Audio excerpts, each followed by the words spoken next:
All right, today we're going to take a look at the Black Arrow TV antenna, model BA200.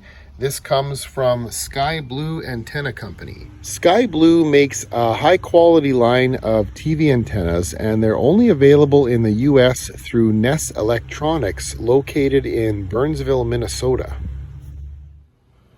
The Black Arrow antenna is almost completely assembled right out of the box. You get the main antenna body, the front directors, a mast clamp, and two different sized U-bolts that you can choose based on the diameter of the mast you're using. You also get this weather boot for the coaxial cable that can be cut to fit the size of the coax you're using, and you also get some concise but detailed instructions. Assembling the Black Arrow antenna is literally a snap. Simply push in the front directors and snap this clip down to lock them in place. And the antenna clearly indicates which way to mount the mast clamp.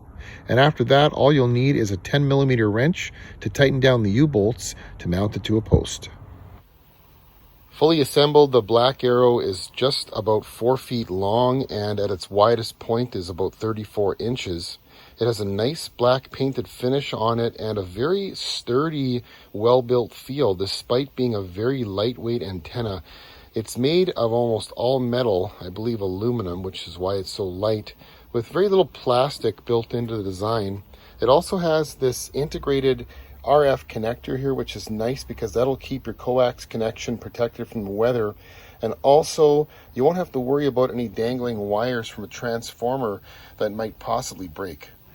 Part of what makes this antenna so well constructed is that all the elements are installed continuously through the boom as opposed to surface mounted to it.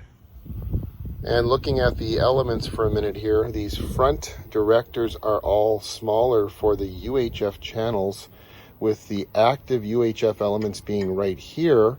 And then these are the active High-VHF elements with the rear reflectors. And these two active elements are what connect to the RF transformer. And here it is mounted on a mast about 12 feet in the air. I made sure to take the time and zip tie the coax cable to the post just to make sure there's no strain on that RF connector. And this antenna is pointed in the direction of my local broadcast towers. The higher you mount your antenna, the overall better your reception will be. One other thing you should check is to make sure you don't have any sharp bends in your coaxial cable.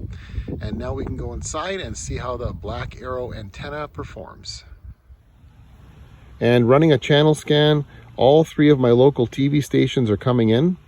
But looking at the signal strengths, channel 2, CKPR, the signal strength is pretty low. It's in the 40s, although the picture is stable. Channel 4 is faring a little better with the signal strength in the 50s. And channel 9 is coming in very strong with a signal strength in the 80s and up into the low 90s. And that really tells you what you need to know about this antenna. It is not designed for low VHF reception channels 2 through 6.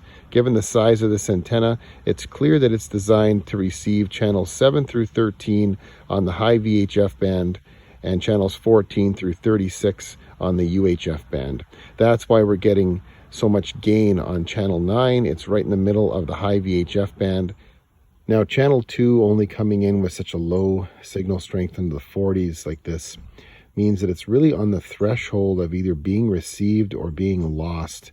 Any kind of wind or bad weather would most likely knock this signal out, whereas channels that are being received with a higher signal level are much less likely to go out during bad weather. Now, even though the signal strength on channels 2 and 4 were pretty low, it's still impressive this antenna was able to lock them. It's not really fair to expect it to produce any real gain on channels that are outside of the bandwidth that it's designed to receive. The Black Arrow antenna made by SkyBlue is a very well constructed antenna, very sturdy, nice looking, and gives excellent gain on the high VHF band, and presumably should also give excellent gain on the UHF band, channels 14 through 36.